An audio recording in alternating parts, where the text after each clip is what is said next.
Alors merci Robin. Donc oui, moi je travaille sur la modélisation du climat. Donc je ne fais pas du climat actuel, je fais du climat ancien, ça s'appelle les paléoclimats. Et je fais de la modélisation des paléoclimats et des cycles biogéochimiques. Donc je vous en présenterai un tout petit peu à la fin. Aujourd'hui, ce n'est pas trop l'objet. Je vais essayer d'axer plutôt sur des thèmes d'actualité, donc plutôt sur l'effet du CO2 et le réchauffement actuel, et voir les limites et les avantages à ces études. Donc, si vous voulez avoir plus d'informations sur ce thème, je vous conseille les travaux de Sandrine Bonny qui travaille au LMD. C'est quelqu'un qui travaille à l'Université de Paris 6, au laboratoire de métallurgie dynamique, et c'est notamment ce papier que j'ai utilisé pour faire cet exposé. Alors, comment est née la modélisation du climat? Eh ben, elle est née suite à une question de société, en fait. Elle est née dans les années 60-70, dans un contexte de guerre froide entre le bloc de l'Est et le bloc de l'Ouest. Donc dans un contexte quand même pas très réjouissant, et c'était un scientifique soviétique qui s'appelait Mikhail Budyokko qui a eu comme question à résoudre des effets d'une guerre atomique à l'échelle globale et quelles conséquences climatiques pouvait-il y avoir à ça. Alors, avant Mikhail Budyokko, la climatologie c'est une science qui était essentiellement qualitative, et pour répondre à cette question, pour quantifier les effets d'une guerre nucléaire, Budyokko a dû avoir une approche quantitative et donc faire de la modélisation. Et pour ce faire, il a simplifié le système climatique à l'extrême. Alors, sa méthode, c'était de considérer juste les processus de surface. Alors, ici, vous voyez le modèle qu'il a utilisé. Donc ici, c'est la Terre, donc une sphère, donc tout le monde est d'accord là-dessus. Il a considéré que la seule source d'énergie du système Terre, c'était l'énergie solaire. Donc là aussi, je pense que tout le monde est d'accord. Donc vous voyez que ces rayons sont tous parallèles entre eux parce que la distance Terre-Soleil est importante. Et ensuite, la grande question, c'était de savoir quelle était la quantité d'énergie solaire que la Terre interceptait. Alors ça, c'est facile à comprendre. On peut faire une analogie très simple. Vous prenez une source lumineuse, vous prenez une balle de tennis, et puis vous regardez l'ombre projetée de cette balle de tennis sur le mur, et vous verrez que c'est un disque. Et ce disque, en fait, représente l'énergie, les rayonnements solaire intercepté par la sphère. Ce qui veut dire qu'en fait, une sphère intercepte un rayonnement sur une surface qui est un disque. Donc cette énergie totale, d'accord, pas de souci, on va fermer la porte. Donc si vous prenez cette énergie totale et que vous la divisez par ce disque, vous obtenez ce qu'on appelle la constante solaire. Donc peut-être que vous l'avez entendu parler. Cette constante solaire, c'est une unité qui est en watts par mètre carré, d'où le mètre carré. Et le problème, c'est que la Terre, c'est pas un disque, c'est une sphère, et cette sphère, elle est en rotation de manière assez rapide. Vous savez qu'elle fait un tour sur elle-même en 24 heures. Du coup, l'énergie de ce disque est diluée sur l'ensemble de la surface de la sphère. Et le rapport entre la surface d'une sphère et la surface d'un disque pour un même rayon, c'est 4. Donc le rayon d'un disque, la surface d'un disque, c'est pi r carré, et la surface d'une sphère, c'est 4 pi r carré. Donc, dans ce modèle construit par Budyokko, il a pris la constante solaire, il a divisé par 4, d'accord ? Et ça, c'est l'énergie qui arrive au système. Ensuite, lorsqu'il a considéré son système, il a considéré que la Terre n'absorbait pas la totalité de l'énergie. Enfin, ça, vous connaissez tous le principe d'albédo. C'était un principe qui a été émis assez longtemps auparavant par un monsieur qui s'appelait Bond. Et donc, il a considéré qu'une grande quantité de l'énergie était réfléchie, à peu près une trentaine de %. Et ça constituait l'énergie que recevait le système Terre. Alors si vous construisez un petit modèle comme ça, où il y a seulement une source d'énergie, votre Terre va recevoir l'énergie sans en perdre, et donc elle va augmenter en température de manière infinie et continue. C'est pas possible. Donc il faut forcément, d'autre part, si vous avez une température de votre corps qui est à l'équilibre, qui est un processus qui vous fasse perdre de l'énergie. Et ça, c'est un processus qui a été émis comme assez longtemps auparavant. C'est le principe du corps noir, où vous voyez que la déperdition d'énergie par rayonnement se fait en fonction de la température de ce corps à la puissance 4, pondérée par une constante qui s'appelle la constante de Stefan Boltzmann, qui a été énoncée tout à l'heure lors de l'énoncé de Pierre Thomas. Donc vous avez cette petite relation assez simple. Vous avez le gain d'énergie, la perte d'énergie, vous avez une température d'équilibre. La température d'équilibre, c'est la température du corps lorsque la puissance perdue est égale à la puissance reçue. Alors maintenant, on revient en arrière, on essaie de comprendre comment il a pu aborder ce problème de la guerre nucléaire et de ses effets. Alors, quels sont les effets de la guerre nucléaire? C'était quelque chose d'assez simple, c'était de se dire qu'effectivement, si vous utilisiez une grande partie des armes atomiques, vous auriez vaporisé une grande partie de poussière dans l'atmosphère et que vous auriez réduit une grande partie de l'énergie incidente. Alors, ici, Budyokko a modifié dans ses expériences cette constante solaire, en la réduisant non pas parce que le soleil était moins puissant, mais parce qu'une grande partie de l'énergie était interceptée dans l'atmosphère à cause de ces particules. Et puis il a considéré les processus de surface. Alors ces processus de surface, ils sont bien connus, c'est le processus de la rétroaction de l'albédo. Vous savez que plus la Terre se refroidit, plus les surfaces réfléchissantes que sont la neige et la banquise augmentent en importance, et donc plus vous augmentez l'albédo, plus vous refroidissez la Terre. Donc ce refroidissement en fait s'auto-entretient. Donc ici vous voyez très bien que plus vous baissez la température, plus vous avez tendance à augmenter l'albédo de la planète et du coup a tendance à la refroidir. Inversement, lorsque vous réchauffez votre planète, eh bien, vous voyez que l'albédo de la Terre va tendance à baisser, parce que les surfaces comme la neige ou la banquise diminuent, et du coup vous amplifiez votre réchauffement. Alors en prenant seulement ces deux paramètres, donc il a fait baisser sa constante solaire et regardé la réponse avec la rétroaction de l'albédo, et il s'est rendu compte que si on baissait trop la constante solaire, à ce moment-là, le système s'emballait, c'est-à-dire que les surfaces de banquise et les surfaces de neige devenaient tellement importantes que la Terre le refroidissement s'auto-entretenait jusqu'à temps d'obtenir une Terre entièrement glacée. Donc ça, c'était ce qu'on appelle du coup l'hypothèse de l'hiver nucléaire qui avait été développée à cette époque. Alors pourquoi c'est important ces premières études? C'est que ces premières études menées par Bediüzko et Seller, c'est les premières études qui ont quantifié cet effet et qui ont montré que en fait, la Terre, à cause de sa dépendance de son albédo à sa température, que la Terre avait 3 états stables du climat. Alors, vous connaissez tous l'état actuel stable du climat, c'est l'état où les banquises et la neige sont seulement cantonnées à haute latitude. Mais à cause de cette dépendance de la Terre, de l'albédo de la Terre à sa température, il peut y avoir aussi un autre état stable où la Terre est dépourvue de glace et de banquise, enfin de neige et de banquise. Donc c'est une Terre totalement dépourvue de surface blanche, et à contrario, un troisième état stable très très froid où la Terre est entièrement glacée. Alors ça c'est important parce que c'est un modèle qui a été prédictif, il a prédit qu'à cause de cette dépendance il y avait 3 états stables du climat, et lorsqu'on regarde désormais, lorsqu'on a regardé dans les enregistrements géologiques, on s'est rendu compte qu'effectivement la Terre oscillait entre 2 états stables. Alors seulement 2 états, je vais revenir plus tard sur le troisième. 2 états stables, donc vous voyez aussi ici des périodes chaudes. Donc ces périodes chaudes sont caractérisées par l'absence de glace continentale et des périodes ici froides, donc c'est la fin de l'Ordovicien, c'est la grande glaciation du Permo-Carbonifère et l'ère glaciaire actuelle, donc qui a commencé à peu près il y a plus de 34 millions d'années avec l'englacement de l'Antarctique. Et donc on voit qu'effectivement la Terre oscille entre des aires chaudes et des aires froides, et donc entre 2 états stables. Donc l'air froide, c'est cet état stable ici, celui qu'on connaît aujourd'hui, et l'air chaude, c'est celui-là. Donc ce serait typiquement le climat chaud du Crétacé. Seulement très récemment, au début des années 90, on s'est rendu compte qu'effectivement ce troisième état stable existait, c'est l'hypothèse de la Terre boule de neige, et il précède un peu les climats du Phanérozoïque parce que cette hypothèse d'une Terre totalement glacée n'aurait existé que de manière très très brève dans l'histoire de la Terre, à la fin du néoprotérozoïque, c'est-à-dire vers entre 700 et 600 millions d'années.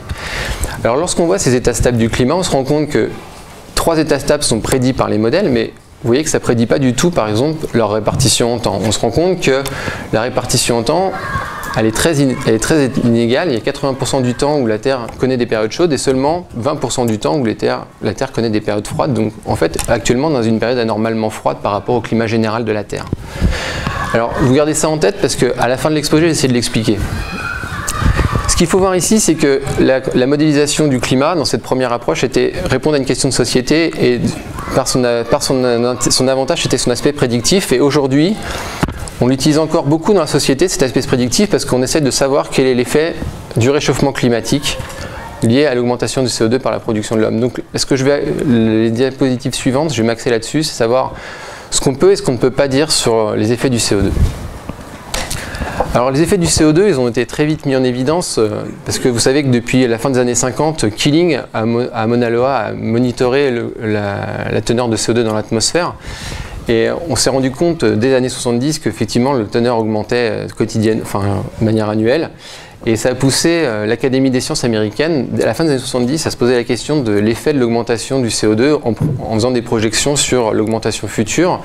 Et ils se sont rendus compte qu'a priori, si on continuait l'augmentation qui a été observée entre la fin des 1950 et la fin des 1970, on aurait une augmentation du CO2 très importante à la moitié du XXIe siècle. Et donc, les scientifiques de l'époque se sont posé la question de savoir quels seraient l'augmentation de température qui sera associée à ce réchauffement. Alors vous vous rendez compte que lorsque le modèle de Bidoukou est un modèle uniquement de surface, donc il ne pouvait pas répondre à cette question parce que vous voyez qu'on a juste pris en compte l'évolution de l'albédo en fonction de la température de la Terre. Donc le vrai challenge qui a été posé à l'époque, c'est de savoir comment modéliser l'effet de serre. Alors pourquoi c'est important, pourquoi la modélisation de l'effet de serre c'est si compliqué? Parce que modéliser l'effet de serre, c'est forcément considérer l'atmosphère, donc prendre compte de la physique de l'atmosphère. Si on veut prendre compte de la physique de l'atmosphère, eh ben, il faut prendre compte de la composition de cette atmosphère, et on se rend compte que l'atmosphère, elle est vraiment très particulière, cette atmosphère terrestre, car elle est ce qu'on peut appeler, enfin de manière si on veut faire quelque chose de simple, de semi-opaque. C'est-à-dire quoi semi-opaque? Ici, vous voyez le rayonnement visible, et vous voyez qu'aucun gaz de l'atmosphère n'absorbe dans le visible. Donc elle est transparente au visible. Par contre, ici, vous voyez que à la fois la vapeur d'eau et le CO2 absorbent dans l'infrarouge. Donc, on va dire que l'atmosphère, elle est opaque aux infrarouges. C'est le caractère semi-opaque de l'atmosphère. Et donc ça, c'est quelque chose qui est quand même très compliqué à prendre en compte. Et donc, il faut faire une physique de l'atmosphère qui est très détaillée. Alors, pourquoi c'est important de considérer cette chimie de l'atmosphère? Parce que le rayonnement qui vient du Soleil, eh ben, lui arrive dans le visible, mais par contre vous savez que le rayonnement qu'émet la Terre pour se refroidir est dans l'infrarouge. Donc le fait est que les gaz de l'atmosphère absorbent l'infrarouge mais n'absorbent pas le visible, vont avoir une importance fondamentale sur le climat. Alors comment faire pour considérer l'effet de serre dans un modèle? Eh bien, on a rajouté une dimension. C'est assez simple en fait à dire comme ça, mais en fait c'est pas du tout trivial à faire.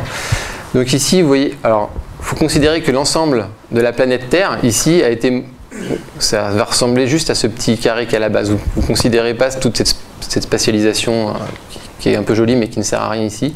En fait, le modèle 1D, c'est juste un point singulier ici et on considère juste la dimension verticale. Alors dans cette dimension verticale, qu'est-ce qu'on va prendre? Eh ben, on va faire la répartition des gaz de l'atmosphère. On va mettre l'ozone, on va mettre les gaz à effet de serre, on va mettre la vapeur d'eau. D'accord, avec leur distribution en fonction de l'altitude. Alors si vous faites ça dans un modèle 1D, eh bien, vous allez vous rendre compte que si vous partez d'un profil de température qui est isotherme et que vous faites tourner votre modèle par itération, donc il va se refroidir et se réchauffer à la surface. Donc il va se réchauffer à la surface, se refroidir plus vous montez en altitude, et vous allez avoir cette stratification de l'atmosphère. Donc ici vous allez avoir ce qu'on appelle la troposphère et puis après la stratosphère. Et ça c'est une réponse normale à la composition des gaz de l'atmosphère. Donc, en prenant en compte la dimension verticale, vous pouvez prendre en compte l'effet de serre.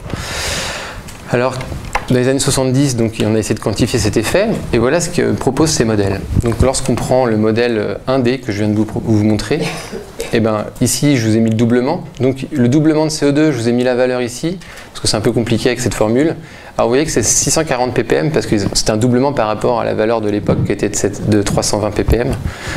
Et lorsqu'on regarde le réchauffement, ici, on se rend compte que le réchauffement, il est dû uniquement, enfin, en grande partie au CO2, avec la rétroaction de la vapeur d'eau, et il est lié notamment à la forte capacité qu'a le CO2 à absorber vers 15 microns. Et d'une manière minoritaire, à la capacité du CO2 à absorber dans des bandes un peu plus larges, c'est ce qu'on appelle les bandes faibles. Voilà. Mais en tout cas, ce qui est intéressant à voir, c'est que le réchauffement estimé à l'époque était à peu près de 2 degrés pour un doublement de CO2.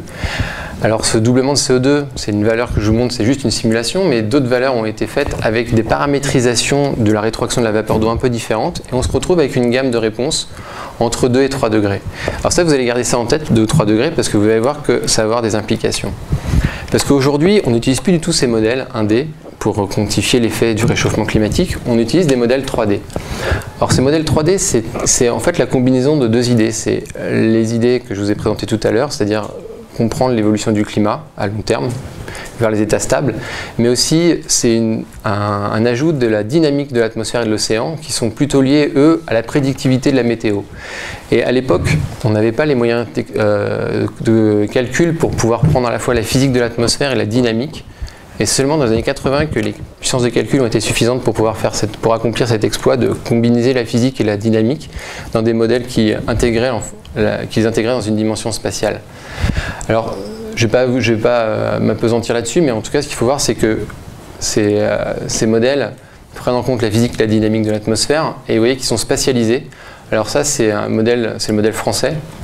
Et aujourd'hui, on augmente de plus en plus la résolution parce qu'on pense que ça améliorera les résultats. Aujourd'hui, c'est ces modèles-là qu'on utilise pour faire la prédiction du climat et notamment ceux qui sont utilisés dans le rapport du GIEC. Donc, quels sont les résultats obtenus avec ces modèles?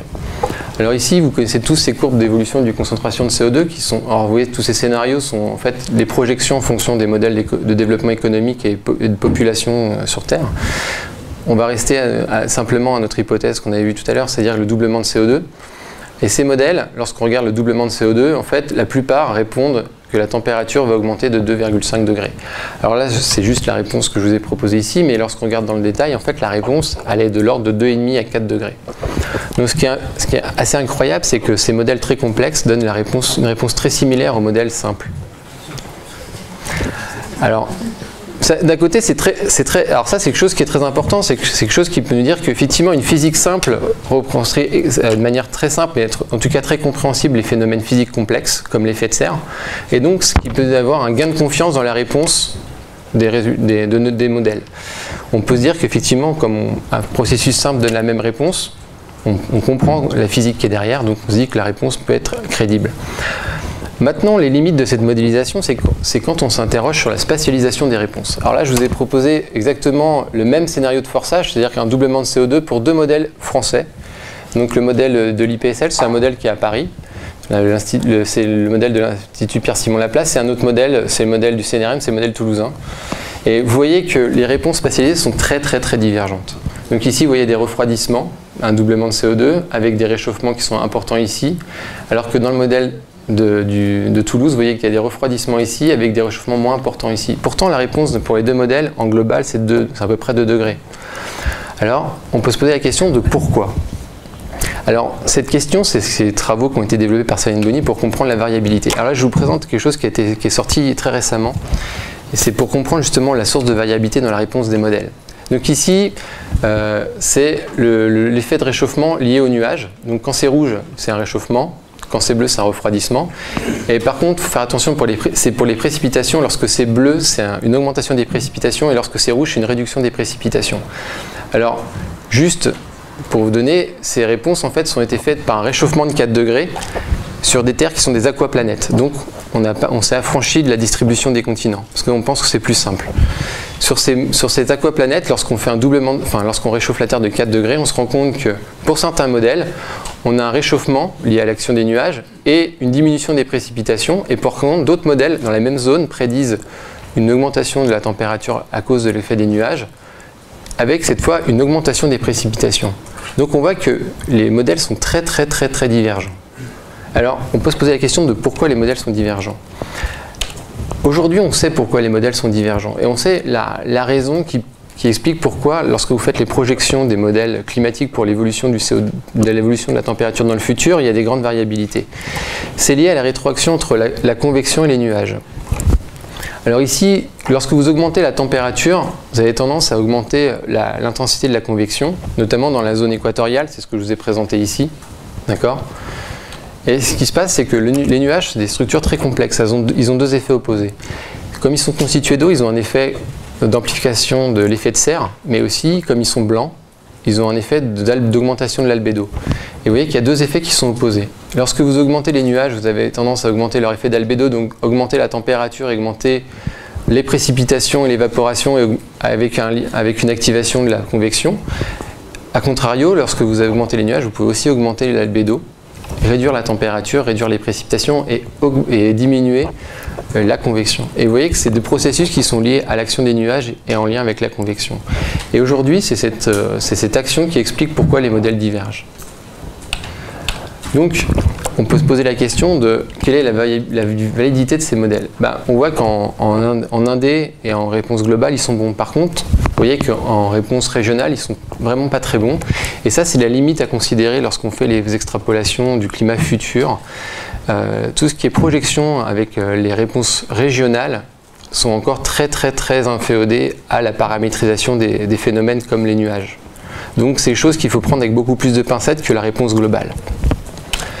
Alors, est-ce qu'on peut quand même croire à ces scénarios? Alors, je vais insister sur un point parce qu'on entend souvent dire qu'effectivement, en ce moment, la température n'augmente plus depuis quelques années.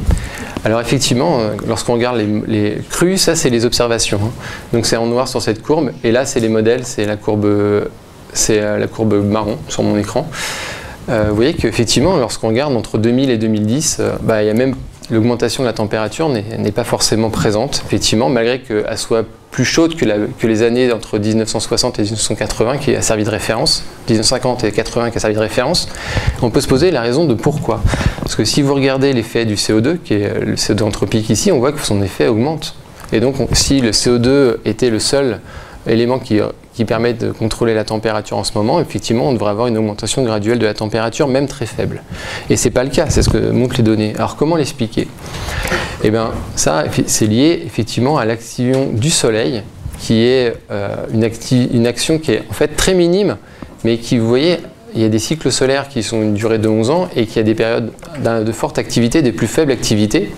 Et du coup, vous avez sur des très courtes périodes de temps des petites chutes d'activité solaire.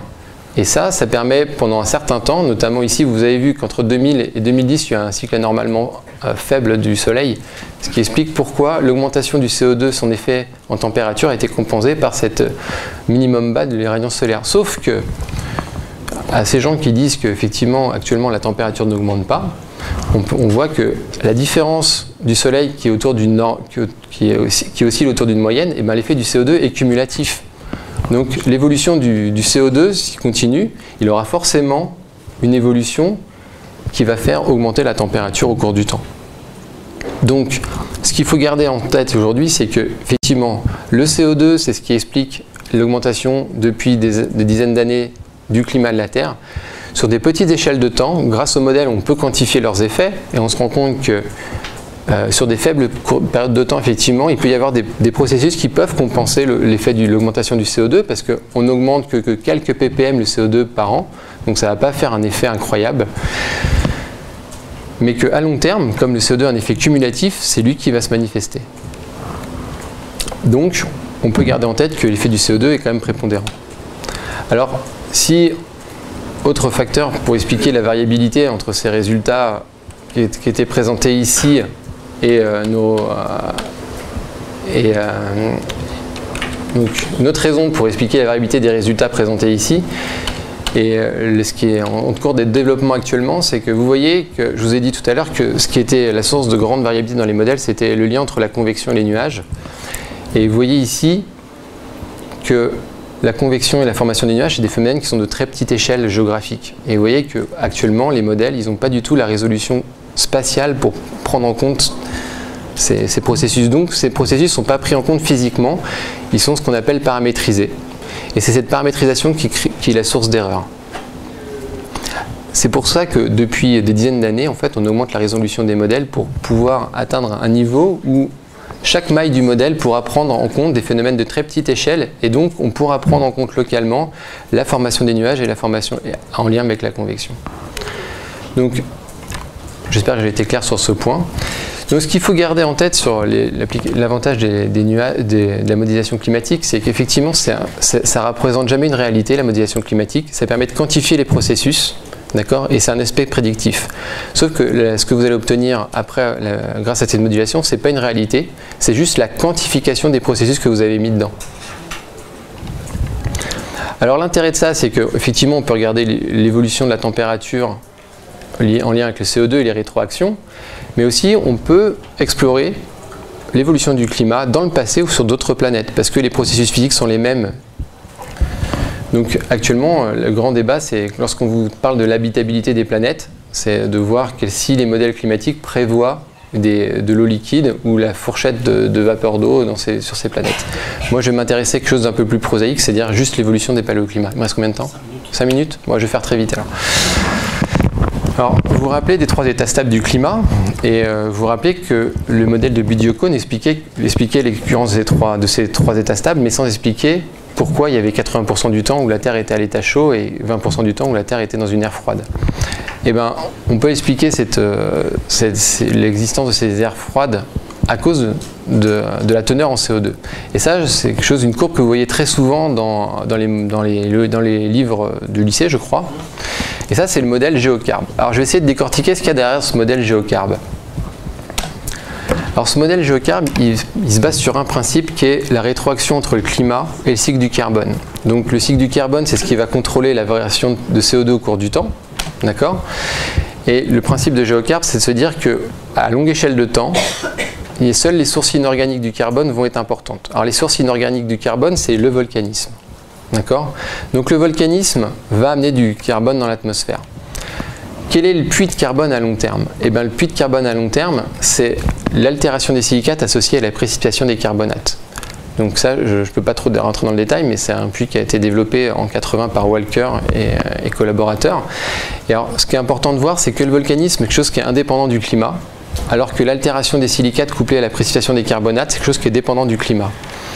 Et donc, il va y avoir un lien entre le climat et l'altération des silicates. Donc, plus vous allez avoir de carbone dans l'atmosphère, plus l'effet de serre va être important, et donc plus vous augmentez les températures et les précipitations, et donc accroître l'altération des silicates.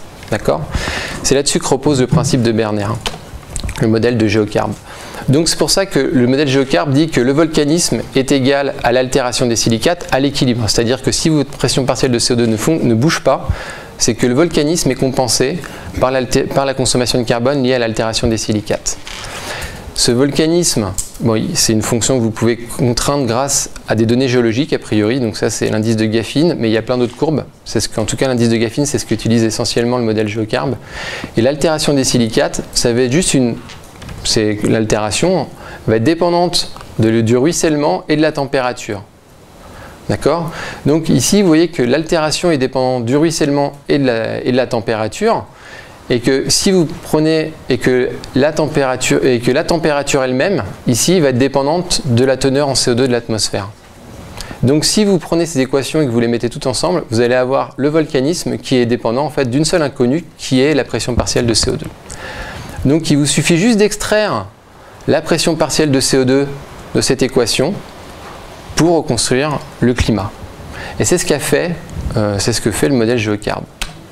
Alors le modèle GeoCarb, qu'est-ce qu'il prend en compte? Comme votre altération elle est dépendante des surfaces continentales que vous disposez, donc il a fait évoluer la surface des continents, il a pris en compte aussi l'évolution des végétaux, donc a priori avec le système racinaire qui se développe, on considère que les angiospermes ont une action sur l'altération beaucoup plus importante que les gymnospermes, et donc au cours du Phanérozoïque l'altération a accru. Et lorsque vous faites l'addition de ces différents facteurs, vous voyez que si vous prenez en compte juste l'évolution du volcanisme au cours du Phanérozoïque, la variation de P de CO2 est très très faible. Par contre, si vous prenez en compte l'évolution de la surface continentale associée au volcanisme, vous voyez que votre évolution du CO2 est un peu meilleure. Et on se rend compte que dans le modèle GeoCarb, en fait, la principale réponse du système, pourquoi les pressions partielles sont largement plus fortes au Phanérozoïque qu'aujourd'hui, c'est parce qu'il a accru l'altération à cause de l'action des végétaux. Donc, lorsque vous regardez la réponse en fait, de GeoCarb, c'est essentiellement l'augmentation de l'altération liée aux végétaux. Donc là, je ne vais pas vous faire ça parce que ça n'a pas trop le temps. Ce qu'il faut voir, c'est que cette approche 0D, elle est quand même très rudimentaire parce que toute cette approche sur le climat est très incorrecte parce qu'elle est basée sur des lois paramétriques et on suppose que l'évolution du climat est beaucoup plus dépendante que ça de l'évolution des continents. Donc ce qui a été fait actuellement, c'est de prendre un cycle du carbone, un modèle de cycle du carbone et le coupler à un modèle de climat comme je vous ai présenté tout début, donc un modèle en 3D où l'évolution des continents est prise en compte. D'accord? Donc dans ces modèles, on fait la même chose que GeoCarb, sauf qu'on spatialise finalement l'altération en prenant en compte l'évolution de la position des continents au cours du temps. Et qu'est-ce qui se passe? Alors là, c'est la réponse de GeoCarb avec les mêmes forçages. Et là, c'est la réponse du modèle où vous prenez l'évolution des continents avec les mêmes forçages. Et vous vous rendez compte qu'effectivement, ce qui fait varier la pression partielle au cours du temps, si vous prenez en compte la spatialisation et donc la répartition des continents au cours de l'échelle du Phanérozoïque, on se rend compte que la pression partielle de CO2 est très très très très dépendante de la position des continents. Et donc ça veut dire que l'amélioration de notre compréhension du climat du Phanérozoïque a été amenée par ces climats 3D parce qu'en prenant en compte la spatialisation de l'altération et notamment l'évolution des positions des continents au cours du temps, on s'est rendu compte que ce qui avait été omis dans ce modèle GeoCarb, c'était l'évolution des continents, la position des continents, et lorsqu'on les prend en compte, c'est un facteur qui est essentiel pour contraindre l'évolution de la pression partielle de CO2. Et lorsqu'on regarde dans le détail, on se rend compte que si ici, au début du Phanérozoïque, donc au Paléozoïque inférieur au Cambrien, on a une période qui est supposée assez chaude. à l'Ordovicien, vous vous rappelez, on a une période assez froide. Alors comment on peut l'expliquer, cette période assez froide? Eh bien, c'est juste le positionnement différent de ces continents, donc qui étaient initialement plus proches du Gondwana, qui ont migré vers la zone équatoriale et qui ont facilité l'altération. Parce que si vous avez des continents qui arrivent dans des zones où il pleut beaucoup et où le climat est chaud, vous allez accroître l'efficacité de l'altération, donc vous allez consommer plus de carbone et donc réduire votre pression partielle de CO2 et faciliter la transition d'un climat chaud vers un climat froid. Et de la même manière, ici, la Pangée, à cause de son effet de grand continent, fait un effet de continentalité très important, c'est-à-dire que c'est difficile d'amener des précipitations au centre des continents. Par contre, lorsque vous commencez à fragmenter votre continent et vous voyez qu'il y a des bras de mer qui commencent à pénétrer dans les continents, vous allez amener beaucoup plus d'humidité et donc vous allez faciliter l'altération de vos continents. Et du coup, vous pouvez passer d'un climat qui est assez chaud à un climat qui est assez froid. Et lorsqu'on regarde sur l'ensemble du Phanérozoïque, en fait, l'ensemble des transitions chaud-froid qu'on observe, en fait, sont liées aux positions des continents, chose qui n'était pas faite dans le modèle géocarbe. Alors ce qui est bizarre, c'est que finalement, lorsque vous regardez cette courbe de CO2 prédit par un modèle qui prend en 3D l'évolution du CO2 et un modèle qui ne prend pas en compte l'évolution 3D du CO2, et ben le CO2, ouais, merci. L'évolution du CO2 peut avoir une forme assez similaire, en tout cas pour les périodes assez récentes, mais très différentes pour ces périodes-là. Sauf que les raisons qui sont derrière sont sont pas du tout, les facteurs qui les expliquent sont complètement différents. Alors je vais finir sur juste une dernière remarque, c'est que vous voyez que la pression partielle de CO2 colle très bien avec les aires froides et les aires chaudes. Et ça, c'est ce que montre tout le temps le modèle géocarbe. Si je reviens au tout début, vous voyez que ce modèle, lorsqu'on l'utilise, on montre toujours ces deux photos, ces deux diagrammes en parallèle. Et on s'est toujours affranchi de montrer l'évolution de la température. C'est pour une bonne raison, parce que lorsqu'on essaye de faire coller la température sur l'évolution de la température, les évolutions de CO2 aux températures qui sont extraites des données, on voit qu'il n'y a absolument pas de correspondance. Donc aujourd'hui, les modèles de climat et du cycle du carbone expliquent très bien les évolutions du CO2, qui seraient en accord avec les aires froides et les aires chaudes, sauf que lorsqu'on compare cette évolution de CO2 par rapport aux températures enregistrées dans les données, on n'arrive pas du tout à les expliquer. Donc actuellement, c'est un des axes de recherche.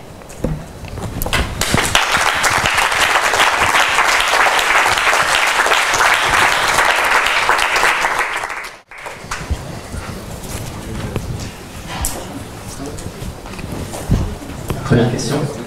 Au début de ta conférence, tu parlais des modélisations pour les décennies à venir. Oui.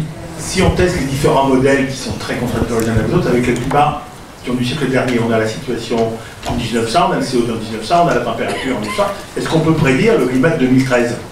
Ah, de 2013? De maintenant. Ah. En prenant les données de 1900, on fait tourner les modèles, est-ce qu'on sait reproduire ce qui se passe en 1950, 1980, 2000? Alors, effectivement. Et quels sont les modèles qui marchent, quels sont les modèles qui ne marchent pas? Parce que là, on peut vérifier. Alors, il n'y a pas de modèle qui marche. En fait, quand tu regardes ici, il n'y a pas de modèle qui ne marche pas et des modèles qui marchent. En fait, ils marchent plus ou moins bien dans certaines régions. En fait, c'est ça qui est compliqué, c'est que quand on regarde, si on faisait une expérience, eh ben, il y aurait des climats qui seraient très bien représentés dans certains modèles, parce qu'ils ont des paramétrisations qui sont très bonnes pour certains processus de moyenne latitude, mais très mauvaises pour les basses latitudes, par exemple, notamment pour des schémas de convection qui sont très différents. Alors ça, c'est ce qui est fait pour tester les modèles.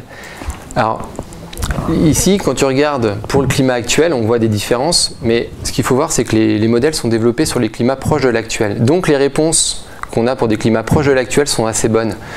C'est-à-dire que lorsqu'on regarde le schéma de précipitation ici, entre une modélisation et les données, on voit que c'est assez similaire. Parce que finalement, on essaye d'avoir des modèles et on essaye de les faire correspondre au schéma de données qu'on a. Donc on essaye de quand on ne connaît pas la physique d'un processus ou qu'on n'arrive pas à la modéliser parce qu'on a des mailles trop grandes, on fait des paramétrisations pour les ajuster à cette échelle-là. C'est pour ça que ces résultats, ils sont assez concordants. Par contre, lorsqu'on fait une planète océane, où justement on s'est complètement affranchi des paramétrisations parce que c'est trop loin des situations actuelles, et bien c'est pour ça que les modèles divergent. Donc plus tu iras loin du climat actuel, plus les réponses des modèles seront divergentes entre elles.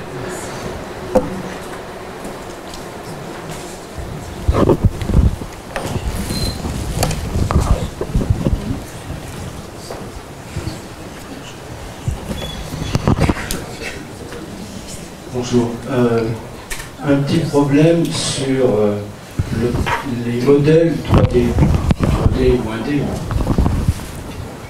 change d'échelle, c'est la taille des mailles. Oui. En 1950 ou en 1970, quelle était la taille des mailles pour modéliser les climats ou les variations de température plutôt que les climats? Et quelle est la taille aujourd'hui sur les continents, en milieu désertique, sur les océans, en dehors des passages des navires? Première question. Ok. Donc, en fonction de la taille des mailles, ouais. On aura des modèles plus ou moins précis, plus ou moins fiables. Alors, oui. Deuxième question, c'est sur la prévision. Soit on fait une prévision sur les climats, les températures et les précipitations, qui sont souvent oubliées, parce qu'un climat, c'est pas uniquement une température, c'est aussi des précipitations. Soit on fait des prévisions sur ces mesures, soit on fait une prévision sur les conséquences des évolutions climatiques. Et il y a deux auteurs, je ne sais pas à qui il faut attribuer ça, Niels Bohr ou Pierre Dac, ça fait deux personnages différents qui disent la prévision est difficile, surtout celle de l'avenir. Troisième question, c'est sur le graphe que montrent tous les documents du GIEC depuis leur premier rapport, de 1880 à aujourd'hui, l'évolution de la température, et on constate, alors quelles étaient les mesures à cette époque, de 1950 à 1980, 30 ans, là il ne s'agit pas de 8 ans, 10 ans, mais vous les connaissez, 30 ans où la température moyenne globale diminue. Et malgré toutes les questions que j'ai pu poser à plein de scientifiques honnêtes, il n'y avait pas d'explication. Alors moi j'en cherche toujours. D'accord. Alors, quatrième chose.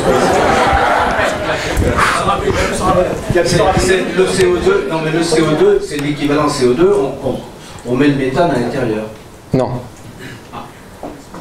Ah, j'ai juste un truc sur le CO2. Donc la première, les mailles.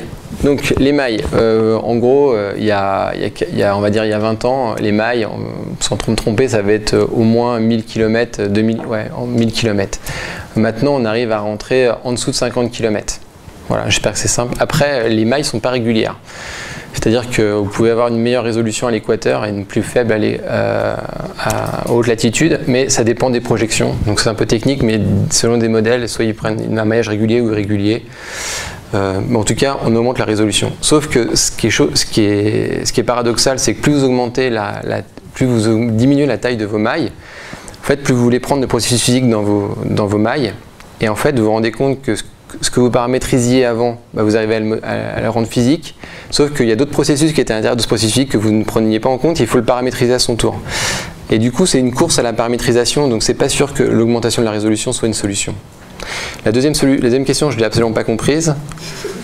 Je ne me souviens plus en fait. Avec Pierre Dax. La prévision. La prévision des mesures, ce qu'elles vont me dire, ou la prévision des conséquences des changements climatiques. Alors, le changement climatique, c'est justement les réponses régionales à un réchauffement.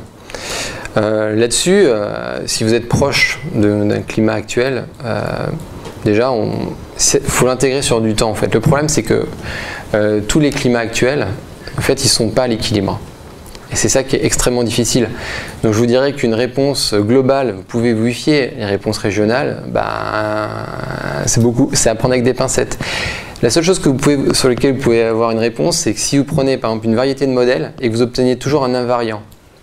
C'est-à-dire que si 8 modèles vous disent la même réponse sur un même endroit, vous pouvez vous dire que peut-être qu'ils ont vrai. Et ils peuvent tous avoir faux. Mais au moins, si vous avez un invariant, il y a plus de probabilité que la réponse soit correcte. Voilà. La troisième question. Précipitation. On n'en parle presque pas, et même dans les documents scientifiques, difficile. Les précipitations, c'est ce que je vous ai expliqué, c'est ce qui est... Enfin, encore la température, ça va, mais les précipitations, c'est lié au schéma de convection, à la formation des nuages et tout ce qui est cycle de l'eau. Et c'est ce qui est le plus difficile parce que c'est beaucoup de processus sous maille.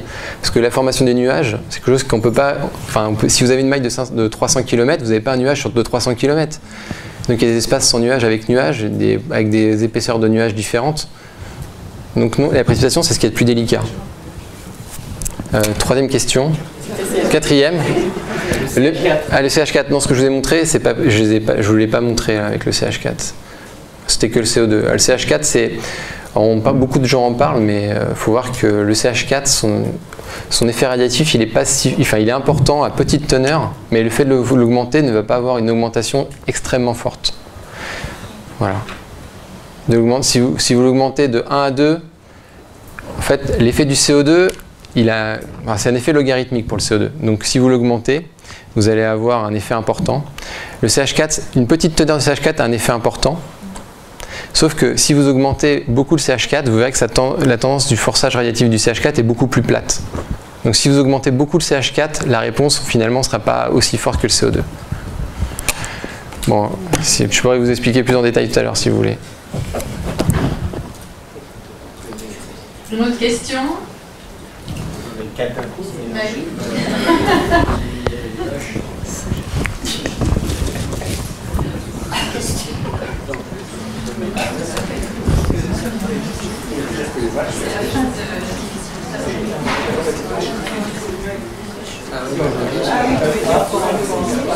J'ai une question, Ouais.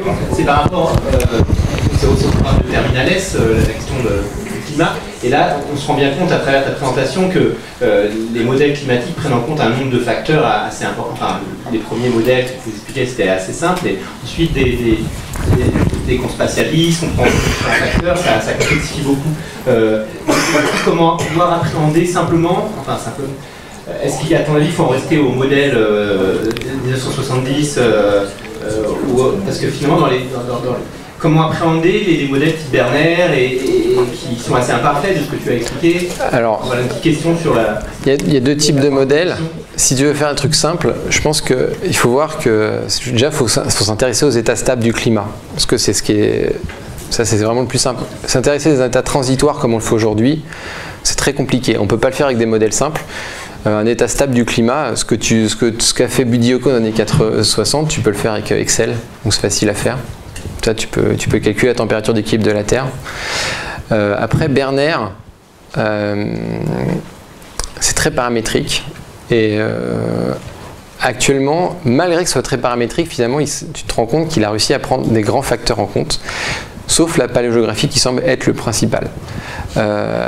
Alors, quand tu rentres dans le détail de Géocarp, je ne l'ai pas fait là, mais en fait, il y a des facteurs de rappel de Géocarp. C'est-à-dire que lorsque Berner a eu les données de CO2, il a ajusté son modèle pour qu'elle représente les données de CO2. C'est-à-dire qu'il a construit un modèle où avant les données de CO2, où il avait des réponses, plus il avait de contraintes sur le CO2, plus il a ajusté et rajouté des facteurs pour expliquer l'évolution du CO2.